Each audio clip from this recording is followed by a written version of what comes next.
Hello, today I am going to clean the skillet that I used to cook last night. Last night I fried the bacon and had the Brussels sprouts. Anyway, so I let this pan sit overnight, and as you can see, it is a hot mess. So today I'm going to show you some of the things that I use and what I do whenever I clean them.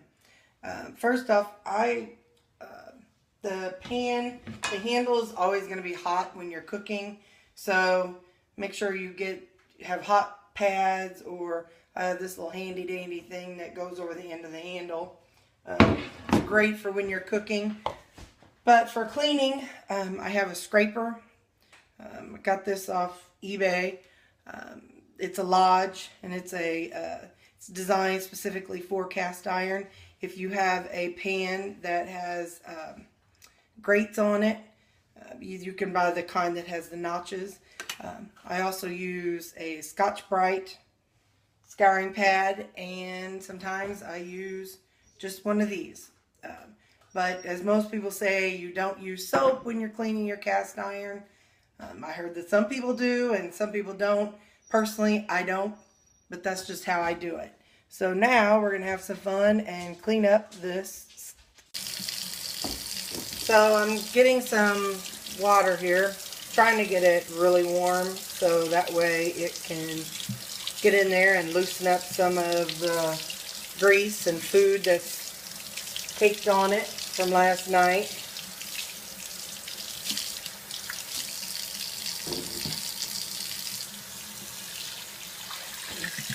If you think about how you do your grill, you don't bring inside the grate that's on your grill and wash it with soap and water.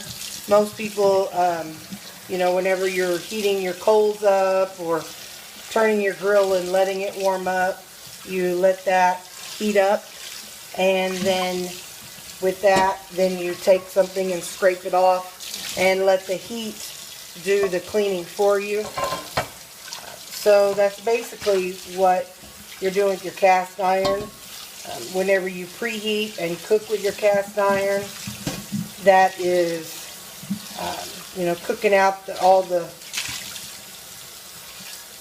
bad stuff that's on your skillet. So every time you use it, that's why you use a scraper or the Scotch pad.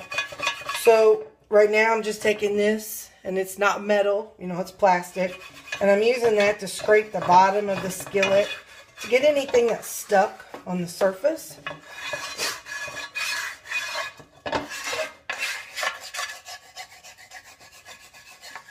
If you have a certain kind of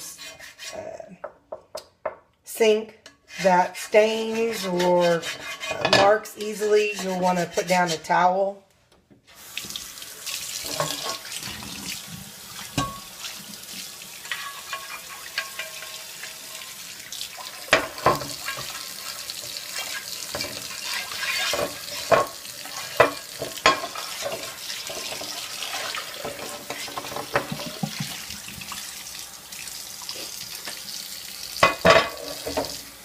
There has been a few times where I have used soap on my cast iron skillet. Again, I do it very rarely, but when you season it the first few times, you're creating such a thick, hard surface on it, so that, using soap on it just a little bit now and then, it's not going to eat off the seasoning like a lot of people think it will, because you bake it on at such a hot temperature. It's you're setting that oil, and it becomes such a smooth surface.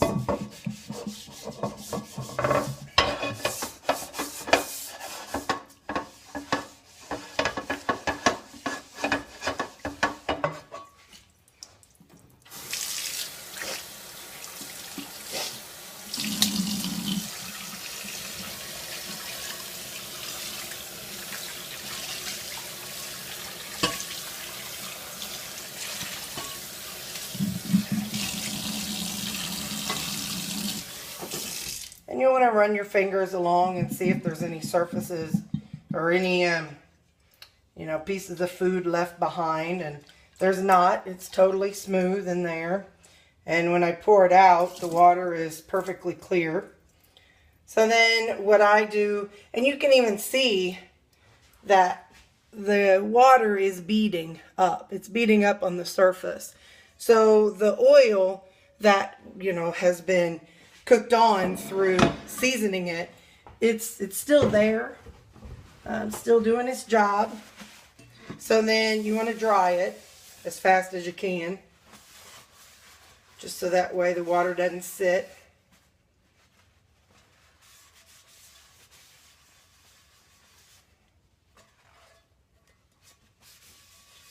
You want to dry all of it.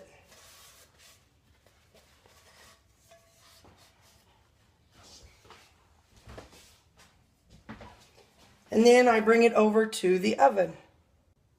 So you're not trying to replace the, you know, the hard seasoning right now. You're just trying to dry your pan and put a little oil on it so that way you can store it and not have to use it, you know, if you're not going to use it right away, or even if you are, but you still want to replace some of that oil. So what I did was I turned my oven on, or my stove top on to medium, and I have my pan upside down, just sitting over the burner, and I'm going to let that sit for until you know, the handle starts getting hot, and it takes 3, 4, 5 minutes. It's just once I can touch the handle and know it's hot, then that's whenever I will take it off of the oven, and that's whenever I use olive oil.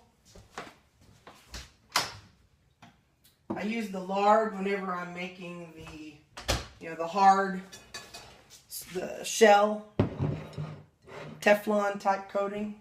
But whenever I'm just seasoning it for, or after I've washed it, that's whenever I use olive oil.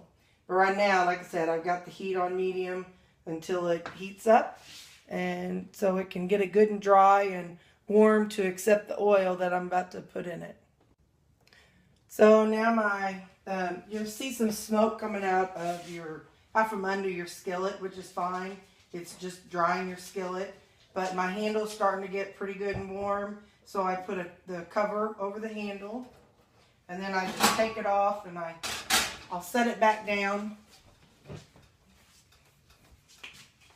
And you're not wanting to, like I said, you're not wanting to recreate and make a hard seasoning again. You're basically just wanting to coat, just in case there's any places that in the metal that needs to have some more moisture and oil. So when I'm done with it, like I say, when I'm done cooking and get it all clean, then I pour a little bit of oil in there, and then I wipe it out.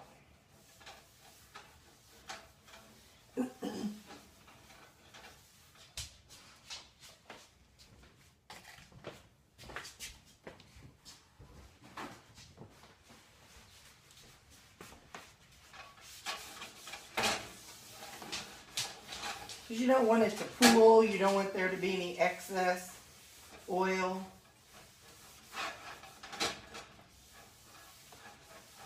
Those little pool marks are not pretty. Plus, as you're cooking, those little pooled oil areas, they can chip away and that can get into your food. So there it is, all clean and shiny again. And it's ready for me to use again next time. So I'll turn my oven off and the pan will go on to absorb any moisture it needs. And so now that pan is ready to be stored away. And whenever I stack my cast iron, I put a towel in between them. So this can be put away, and there'll be a towel on top of this one, and then maybe another piece sitting on top of it. Or a lot of times I store them inside my oven, and it'll be ready to be used next time.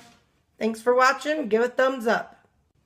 Something else I wanted to add, we talked about how long cast iron can last a lifetime. Well, based on what I have found about this piece right here, this piece was made in 1930 and has been, used by the person that bought it back in the 30s. That this was all they had. And so this was used on a daily basis. And so, I know my mom also used it and my grandmother used it. So this piece right here has been in use since 1930s. So that's why people say cast iron can last, hundreds of years. So like I said, this is 2016. So in 14 more years, this piece will be 100 years old. And like I said, it's no cracks, no warps or anything.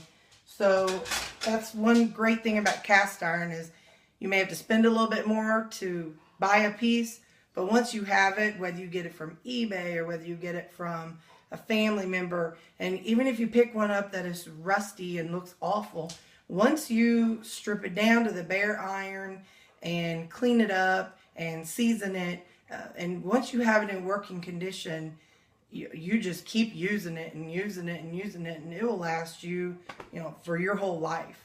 So that's the great thing about cast iron versus the Teflon pans that, they get nicks and scrapes and you have to baby them so much, where this, back in the olden days, they kept them on their chuck wagons and moving across west. That's when they use these all the time. So that's why these are so great, is that they last a long time.